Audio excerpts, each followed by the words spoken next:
we smart enough to know that there's more to it than what they telling us.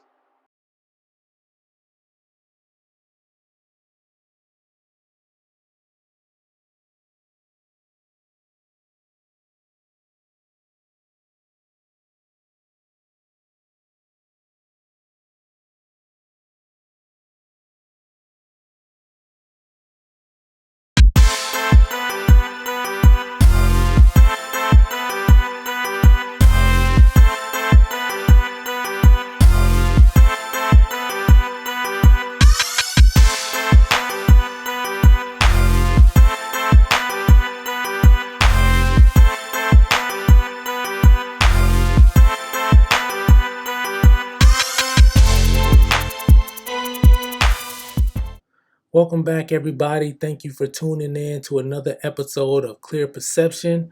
I am the host, DeAndre Harris, and today we are going to talk about mental illness. So we're going to start with the definition of mental illness. And the definition that I'm going to go through is one that I just pulled off of the internet. So it describes mental illness as a wide range of conditions that affect mood, thinking, and behavior. Another definition is a behavioral or mental pattern that causes significant distress or impairment of personal functioning. Now, I personally don't believe in behavioral mental illness. I do believe in physical mental illness such as Alzheimer's or brain cancer or something of that nature.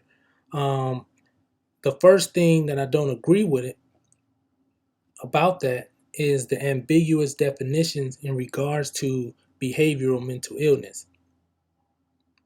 For example, weather fits the definition of mental illness as well as music or movies. They all affect mood, thinking, and behavior, right? So a mental illness, if that's the definition, then you can say music itself is a mental illness because it affects those things. Also, breaking an arm, a leg, can cause significant distress or impairment of personal functioning, right? So that can also be classified as a mental illness based off of that definition. So the definitions, to me, that's a red flag when you have that kind of broad context where things can apply that are basically unrelated to the actual mental illness that they speak of or the thing that they're trying to define. So to me, that's my personal reasons why I don't actually believe in behavioral mental illnesses for the most part. However, mental illness has been claimed to be on the rise among our people. In my opinion, it has caused many of our people to be weakened, vulnerable, and disarmed by hiding under that umbrella of mental illness. You kind of get baby and enabled, and people don't expect much of you when you have a mental illness. Okay, and it causes people to feel comfort and not having to deal with that constant pressure that we are constantly dealing with. I don't believe many of our people have mental illness. The reason I believe that many of our people don't actually have behavioral mental illness is due to the fact that our emotions and physical responses are well within reason according to our social conditions. For example, if you've been to 7 funerals within 9 months, that feeling of consistent sadness and constant sadness is due to suffering from losing people that you love and care about at an abnormal rate, all right? Thus making it a healthy and natural response, not an illness. I'd actually be more concerned if our people weren't constantly stressed, sad, and upset, because that would be an unnatural response to our social conditions. All right? An illness is a disorder, meaning a thing that is not working in its proper order or natural functioning, right? Our people can never be measured with the same tools as other people because our situation is always completely different. A person who screams for no logical reason can't be compared to a person who screams after being shot in the foot and vice versa. Two completely different scenarios and reasons why they are behaving the way that they're behaving. One is a very appropriate response and the other is not so appropriate. So let's define anxiety. A feeling of nervousness, worry, or unease, typically about an imminent event or something with uncertain outcome. So, if one of our people displays those characteristics in the midst of racism, gentrification, poverty, etc., that is a very appropriate response to those conditions. Okay? Police brutality, public lynchings, right? Unlike a person who displays those characteristics in a relaxed, stable, and essentially problem-free environment, which in that case, that will be an unreasonable response to such pleasant conditions, right? So one of those people may have a behavioral mental disorder, but the other one can't be put in that same category because the conditions are very real and the response is very appropriate to those conditions, thus making it not an illness. That's a very healthy response to have in those conditions. Hands down, our people are the most scrutinized and vilified group of people in the world, especially when it comes to how we deal with things such as discipline methods and addressing unfavorable behaviors, including but not limited to those associated with mental illness. All right, the seeds have been planted in the minds of many of our people that we were not brought up correctly, that our parents neglected our emotional needs and ultimately never had any love for us. Things such as we should have never been whooped. We should have never been told to shut up and sit down. We should have never been called fast tails and bad kids, etc. Right? It's their fault that we failed.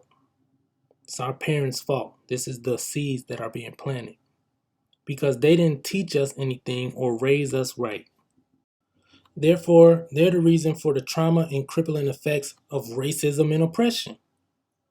Realistically, that's what it's getting down to. These seeds are the icing on the cake of self-hatred, in my opinion. That's all that it is. And mental illness is a catalyst to self-destruction for our people. I'm not speaking for any other group of people. But for us, that's the way that I see it. I'm not saying that our people don't have problems. We definitely have problems. But our problems are not the same as any other group of people. In fact, because our true problems never get addressed, it leads many of our people to take on other people's problems rather quickly, just to feel heard, treated, understood, and validated as humans. And that's what we see on a regular basis in today's time.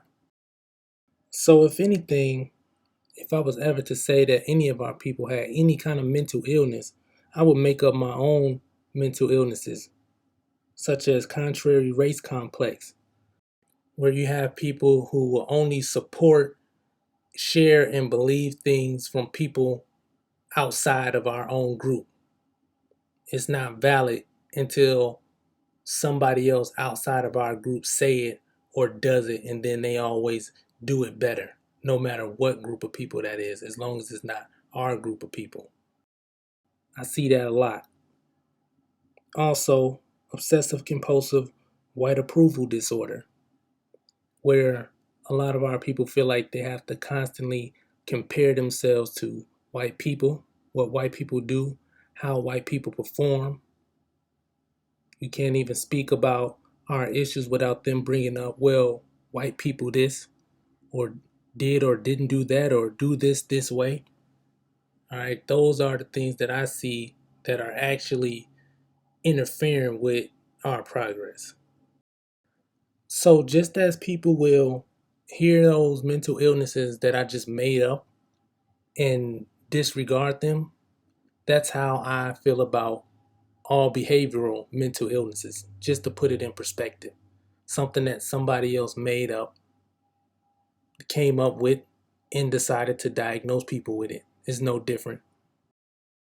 So, just a reminder, I am here to clarify the perception. That is my goal. So, don't be surprised if you hear me say something that is very uncommon or unusual. I'm going to speak from the side of things that are not given an equal light and an equal platform based off of what I hear and see on a day to day, based off how I witnessed and perceived my own upbringings, not somebody who came into my neighborhood with a pen and paper and decided to observe and then interpret my life for me because I experienced it. So don't be surprised if I give a perspective that you've never heard before. It's possible.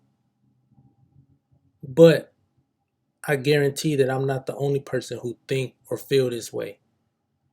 It's just that the people who think and feel in a way that is not popular or favorable at the time, society tries to silence those individuals.